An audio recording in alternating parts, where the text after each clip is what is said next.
Baik, kita mulai. Bismillahirrahmanirrahim. Assalamualaikum warahmatullahi wabarakatuh. Alhamdulillah hari ini 17 Mei 2022 kita bisa ketemu lagi di perkuliahan online mata kuliah praktikum jaringan komputer. Ya, hari ini kita masuk ke pertemuan 9 dengan materinya adalah bridging atau membuat sebuah jembatan gitu ya. Memang ada hubungannya jembatan dengan mata kuliah jaringan komputer ada.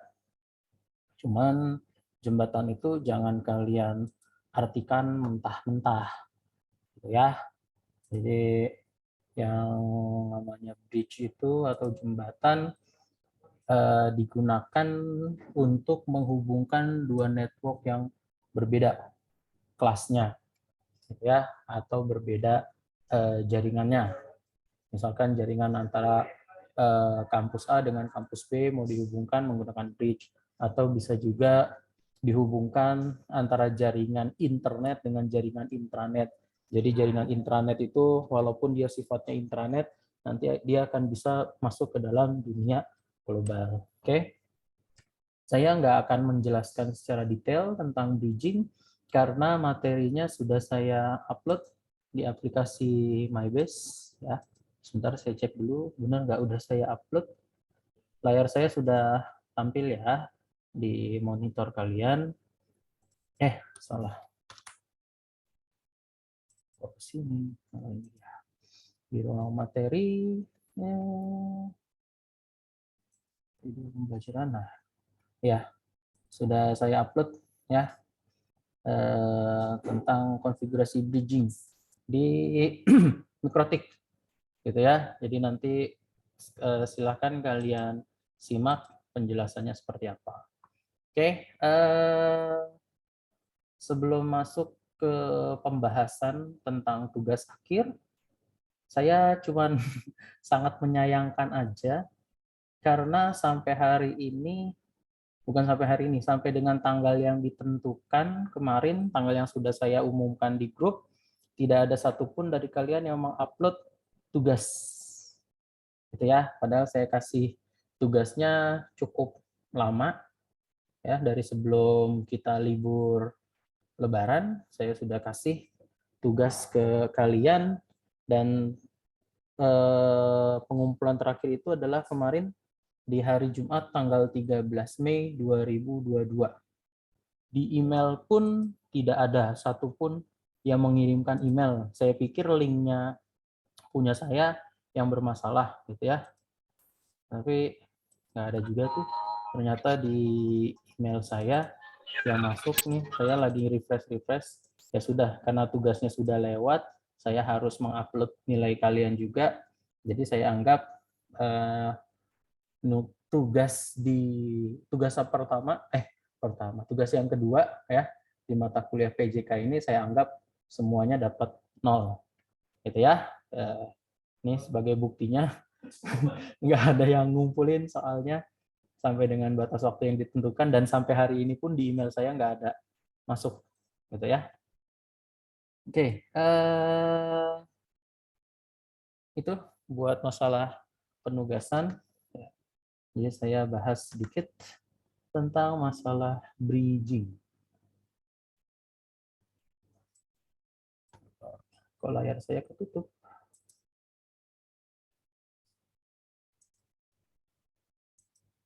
Oke, bridge. Apa itu bridge gitu ya? Jadi kalau kalian membahas tentang bridge di Mikrotik, dia akan sama persis seperti kok ke close? Mati ya layar saya ya? Hah? Kok layar saya mati? Sebentar. Saya uh, koneksi dulu. Oh, ternyata jaringannya nggak stabil. Ya, ya jaringannya nggak stabil ya. Sebentar ya. Sebentar. Saya matikan kamera dulu.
Saya dari tadi ngomong ternyata masih di mute ya. Mohon maaf. Ternyata masih di mute. Oke, maaf. Saya udah ngomong panjang lebar ya. Tadi ada yang nge-DM saya bilang katanya udah ngupload tugas di link yang saya kasih. Ini saya cek ya. Di link nggak ada tuh satupun yang mengupload gitu ya. Kita lihat di tempat sampah, apakah ada di tempat sampah. Di tempat sampah juga nggak ada, berarti saya nggak pernah menghapus apa-apa yang ada di dalam sini. Gitu ya. Jadi kalau ada yang mengklaim, saya sudah ngirim Pak, mana buktinya? Di email saya, seperti yang tadi saya sudah sampaikan, di email saya nggak ada isinya. Terus kita lihat di folder spam, mungkin tadi saya ngomong juga udah sambil saya tampilkan gitu ya. Di email saya pun juga nggak ada. Email dari mahasiswa saya atas nama Marcelin Arlin, ini pun mahasiswa bimbingan saya, gitu ya. Kalau lihat ya, mahasiswa bimbingan saya, dia salah menuliskan subjek, dia masuknya ke folder spam, ya, karena dia salah nulis, salah mengetikkan email, salah mengetikkan subjek, jadi dia masuknya langsung ke folder spam. Gitu ya. Terus di folder sampah pun juga nggak ada email dari kalian, gitu ya. Jadi ya sudah, di seperti yang sudah saya sampaikan tadi di pertemuan kedua, tugas kedua di pertemuan ke-7 kemarin, saya anggap nilai kalian 0 semua, gitu ya. Ya udah, nggak apa-apa kalau nilai kalian 0 kan, ya sudah, gitu, berarti nggak ada nilainya. Ya, nyantai aja jadi ya. Saya sampai diketahui nama teman saya. Oke, kita balik ke materi tentang bridge.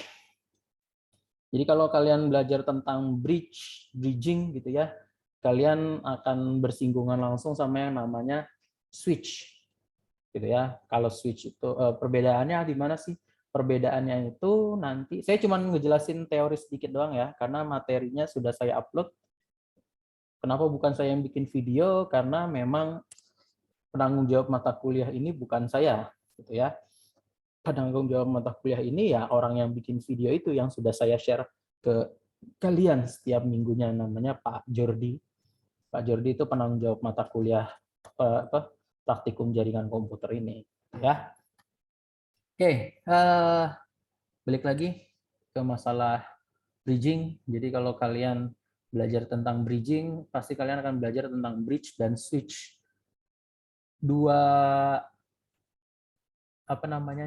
komponen ini, dua alat ini sebenarnya memiliki fungsi yang sama-sama membagi jaringan gitu ya. Cuman ada cumannya.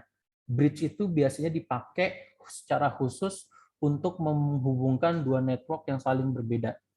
Kan kalau switch itu biasanya dipakai untuk menghubungkan antar node yang ada gitu ya, atau antar komputer-komputer atau perangkat-perangkat yang lainnya gitu ya, dikumpulkan jadi satu di dalam port-port yang ada di switch. Nah, dari switch itu nanti akan terhubung ke yang namanya bridge. Dihubungkan. Jadi antar dua jaringan yang berbeda nanti akan dihubungkan menggunakan bridge. Dasarnya itu, dasarnya. Cuman perkembangannya atau pada kenyataannya bridge nggak cuma dipakai buat menghubungkan dua network yang berbeda aja, gitu ya. Tapi bisa juga dia dihubungkan untuk menggabungkan dua buah jaringan yang berbeda, gitu ya. Misalkan dari gedung A ke gedung B, atau bisa juga untuk menghubungkan jaringan yang sifatnya private menuju ke publik, atau jaringan intranet menuju ke jaringan internet, gitu ya. Itu bisa menggunakan yang namanya bridge. Metode yang dipakai di bridge itu yang kita pelajari nanti ada dua, ya, ada yang namanya STP dan juga RSTP, ya, Spanning Tree Protocol sama Rapid Spanning Tree Protocol. Bentuknya seperti apa nanti akan kita bahas di pertemuan-pertemuan selanjutnya, ya. Dan biasanya bridging ini bisa kita pakai ketika kita mau monitoring traffic yang ada di dalam port, gitu ya. Ada 4 jenis Ethernet yang biasanya dijadiin atau yang biasa dipakai sama bridge untuk menghubungkannya. Pertama adalah port Ethernet, port VLAN, port wireless, terus sama VPN, gitu ya. Jadi nanti kalian akan belajar juga di sana gimana sih cara pengaktifannya, terus kalian akan belajar tentang tunneling juga. Itu nanti semuanya menggunakan dasar-dasar dari bridge. Atau ini yang paling sering dipakai, kalian pernah menjadikan handphone kalian untuk hotspot, tethering, gitu ya, sebagai tethering. Nah, itu juga handphone kalian bisa dikatakan sebagai bridge, ya, menghubungkan komputer kalian atau gadget kalian dengan dunia luar, dengan dunia internet. Jadi laptop kalian itu sebagai jaringan lokalnya atau jaringan intranetnya. Nah, handphone kalian itu sebagai bridge. Yang namanya jaringan lokal kan dia nggak bisa koneksi keluar gitu ya, cuma bisa koneksi di dalam aja. Nah, karena dia dihubungkan atau ditethering menggunakan handphone kalian, nah, handphone kalian itu menjadi bridge sehingga laptop kalian atau gadget kalian yang lain yang dihubungkan atau ditethering ke handphone kalian bisa menjadi bisa berkomunikasi dengan dunia luar atau dunia internet. Nah, kurang lebih gambarannya seperti itu. Nah, ini buat konfigurasinya, gitu ya. Ini bisa dilihat data bridge 1, dia menghubungkan Ethernet 1 sampai 5 ini dengan jaringan yang ada di atasnya atau yang ada di luarnya. Kebetulan lagi nggak dipakai, jadi statusnya dia 0, ya. Nggak ada upload, nggak ada downloadnya, jadi statusnya masih 0, belum dipakai. Oke, kurang lebih penjelasan bridge-nya seperti itu. Nanti kalian bisa lihat atau bisa dengarkan penjelasan yang sudah saya share di video pembelajaran di aplikasi MyBase. Nah, sekarang kita masuk ke penugasan UTS. Seperti janji saya di awal pertemuan waktu itu, di pertemuan pertama bulan apa ya, waktu itu kita ketemu pertama kali bulan Maret ya. Di awal bulan Maret saya sudah menyampaikan ke kalian bahwa nantinya karena ini adalah mata kuliah praktikum, kalian tidak ada UTS, tidak ada UAS, gitu ya. Jadi langsung ke tugas akhir. Tugas akhirnya apa? Tugas akhirnya adalah pembuatan project. Oke, tugas akhirnya adalah pembuatan project. Project apa yang harus kalian kerjakan? Kalian harus membuat sebuah kalian akan membuat sebuah video presentasi yang isinya adalah kalian melakukan konfigurasi di dalam router tersebut. Itu ya. Kalian melakukan konfigurasi yang ada di dalam router. Jadi kalian menjelaskan tentang, sebentar saya ambil pulpen dulu. Drawing. Ya, ini dia. Jadi yang pertama kalian lakukan adalah kalian nanti harus menjelaskan dulu tentang jaringan komputer dasar, apa sih jaringan komputer, apa itu topologi, apa itu IP address, apa itu subnetting.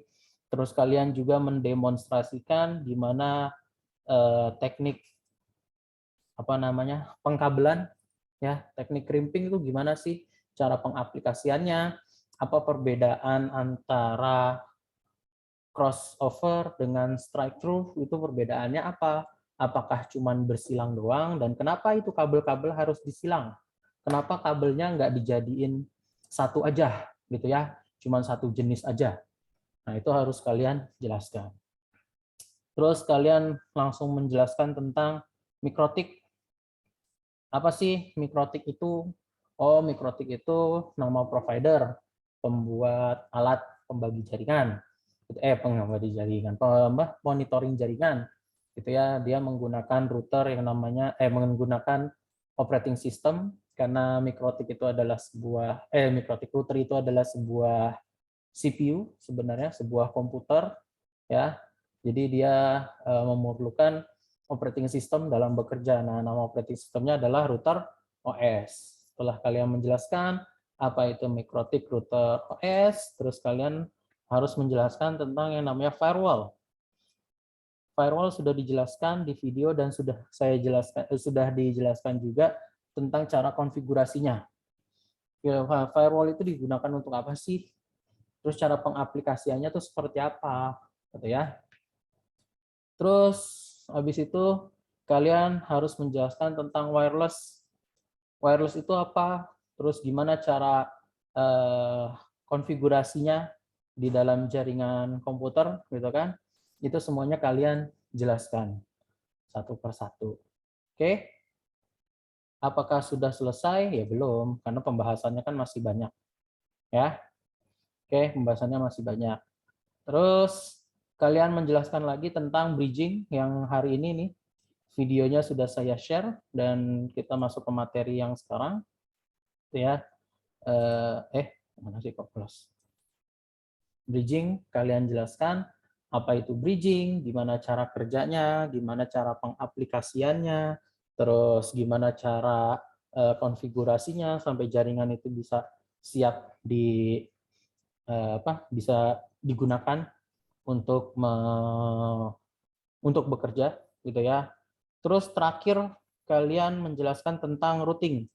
Routing ada dua macam, ada yang dynamic, ada yang static, gitu ya. Routing dynamic itu yang seperti apa, routing static itu yang seperti apa, itu kalian jelaskan semua. Sudah selesai. Itu adalah materi inti. Ya, jadi boleh saya bilang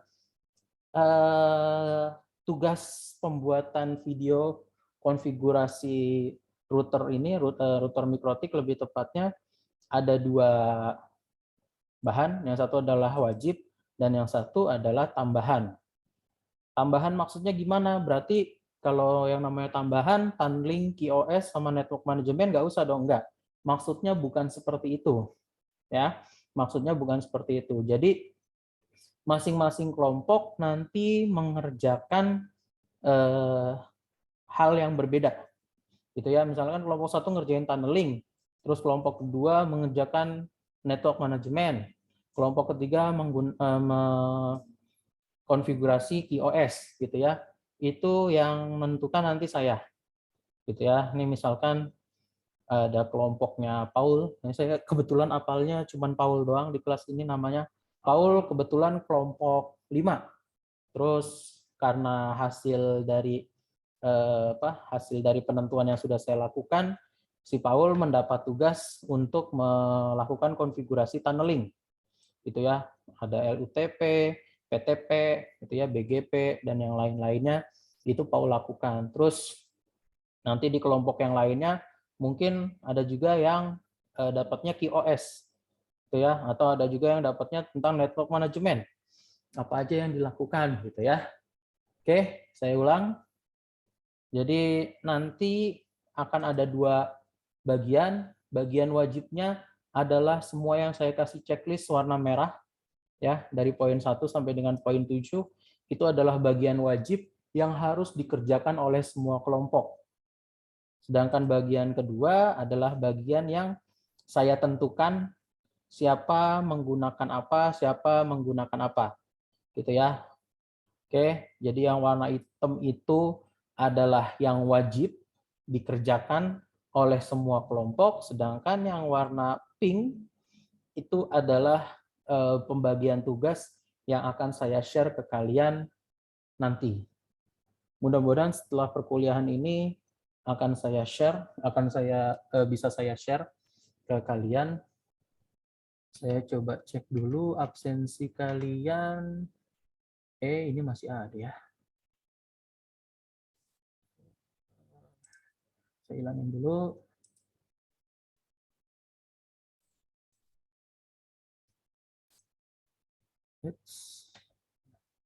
Saya mau lihat absensi kalian. Satu kelas ini ada berapa kelompok? Ada 12 kelompok. Nah, seperti yang sudah saya bilang, jadi maksimal pembagian kelompoknya adalah 2 orang. Jadi nanti akan ada 6 kelompok. Gitu ya. Ada 6 kelompok, berarti 2 kelompok bisa mengerjakan tunneling.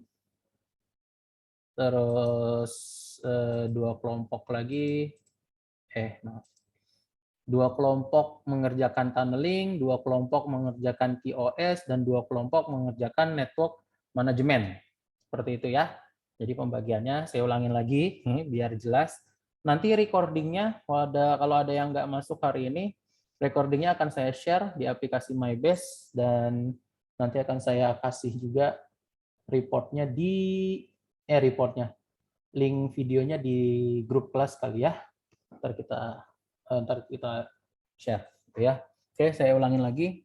Jadi penugasan untuk pembuatan video dan konfigurasi mikrotik ada 2 bagian, yaitu bagian yang wajib yang saya tandai dengan lingkaran berwarna hitam. Semua kelompok artinya wajib mengerjakan itu. Jadi harus ada pembahasan tentang itu, tentang jaringan komputer dasar, sistem pengkabelannya, terus tentang introduction atau perkenalan mikrotik router OS, terus firewall, wireless, bridging, dan routing. Nah, nantinya nggak semua kelompok akan mengerjakan tunneling, nggak semua kelompok akan mengerjakan QoS, tidak semua kelompok mengerjakan network management. Nanti akan saya bagi kelompok berapa aja yang mengerjakan tunneling, siapa aja yang mengerjakan QoS, siapa aja yang mengerjakan network management. Kalau dilihat dari absensi, kalian ada 12 orang, yang artinya setiap kelompok adalah berdua, dan nanti akan endingnya akan ada 6 kelompok. Kalau ada 6 kelompok, berarti nanti pas nih pembagiannya. 2 kelompok mengerjakan tunneling, 2 kelompok mengerjakan QoS, dan 2 kelompok lagi mengerjakan tentang network management.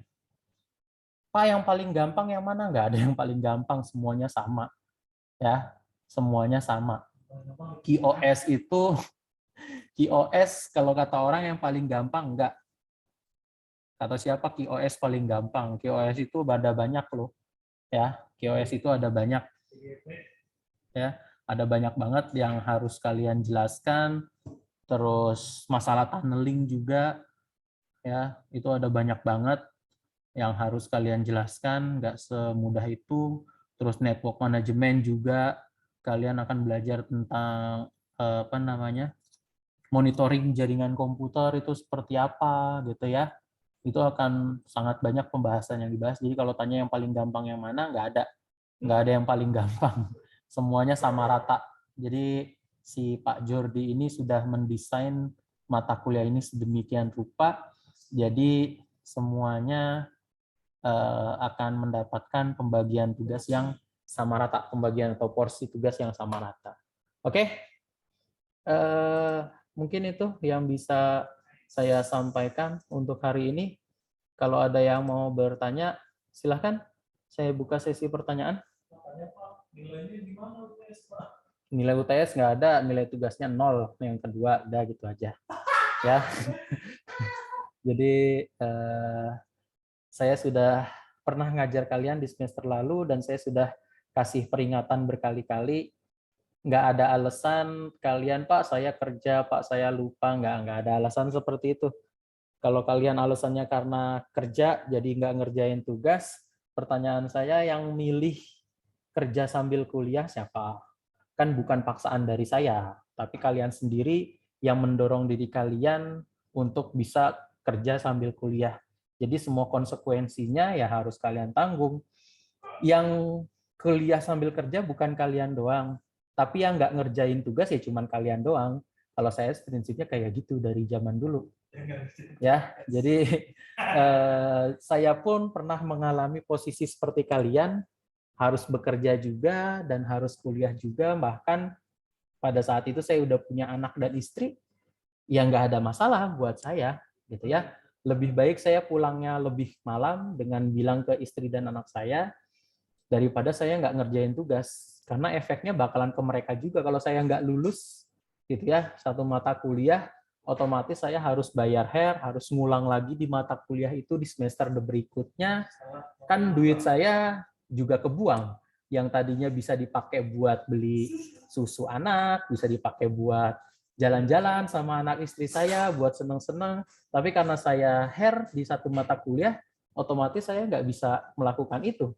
Yang sengsara siapa? Ya anak istri saya juga, gitu ya. Jadi saya selalu berusaha untuk mengerjakan semua tugas-tugas kuliah saya, dan alhamdulillah sampai saya ngomong ini di depan kalian, saya nggak pernah di satu mata kuliah pun. Paling jelek nilai saya itu di mata kuliah operating system, dulu namanya, saya dapat nilainya itu 65. Tapi pada saat itu hitungannya lulus 65 waktu zaman saya kuliah. Kan kalau zaman sekarang kalian kuliah 65 itu nggak lulus ya. Kenapa ya? Karena perkembangan teknologinya udah jauh dibandingkan dengan zaman saya dulu. Gitu ya. OS-nya masih itu-itu aja. Zaman saya belajar mata kuliah operating system, OS-nya itu cuma ada 2. Linux sama Windows XP. Dah. Makanya standarnya masih rendah, masih 65. Kalau sekarang kalian udah ada Windows 7, Windows 8, 8.1, Windows 10, mana Windows 11 sekarang di komputer saya makainya, gitu ya. Linux pun sudah banyak banget, ada CentOS, ada Red Hat, dan yang lain-lainnya, gitu ya. Jadi nggak ada alasan lagi buat nilai 65. Kalau zaman dulu diperbolehkan, kalau sekarang udah nggak boleh. Gitu ya. Jadi buat masalah tugas saya nggak punya dispensasi, kecuali dari awal kalian udah konfirmasi ke saya duluan. Misalkan, Pak, saya ada penugasan luar kota, boleh nggak diundur penugasannya sampai dengan sekian ya. Kalau ada komunikasi seperti itu di awal, mungkin saya bisa memberikan dispensasi. Tapi kan nggak ada komunikasi apa-apa nih dari awal ya. Dari awal saya ngasih tugas ke kalian nggak pernah ada komunikasi apapun ke saya. Jadi ya, saya tidak bisa mentolerir seperti itu. Oke? Ada yang mau menyampaikan pertanyaan atau masih kekeh udah ngumpulin tugas tapi nggak ada pembuktiannya di email masuk saya? Saya udah sudah ngasih wanti-wanti ke kalian. Insya Allah laptop saya itu bisa mendeteksi siapa yang benar-benar ngirimin, siapa yang enggak, gitu ya. Nggak ada kirim ulang. Sudah nggak ada waktu sayanya ya.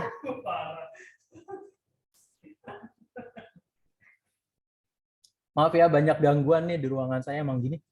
Kalau saya lagi ngajar, suka banyak yang gangguin. Padahal kalau teman-teman saya lagi ngajar, saya nggak pernah gangguin mereka loh. Oke, ada yang pertanyaan? Silahkan kalau ada yang mau tanya.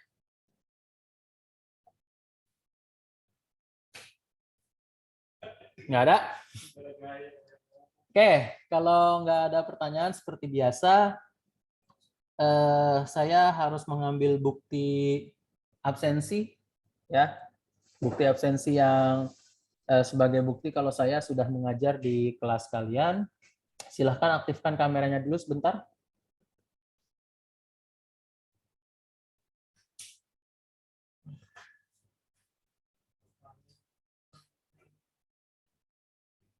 Ya, silahkan. Halim, masih di jalan, Lim. Nggak bisa aktifin kamera. Si Halim mah nggak pernah nyaut. Saya telepon juga nggak diangkat-angkat sama dia. Oke, pasang gaya ya, pasang gaya. Saya mau ngambil screenshot. Silakan, 1, 2, 3. Sebentar. Oke, sekali lagi ya.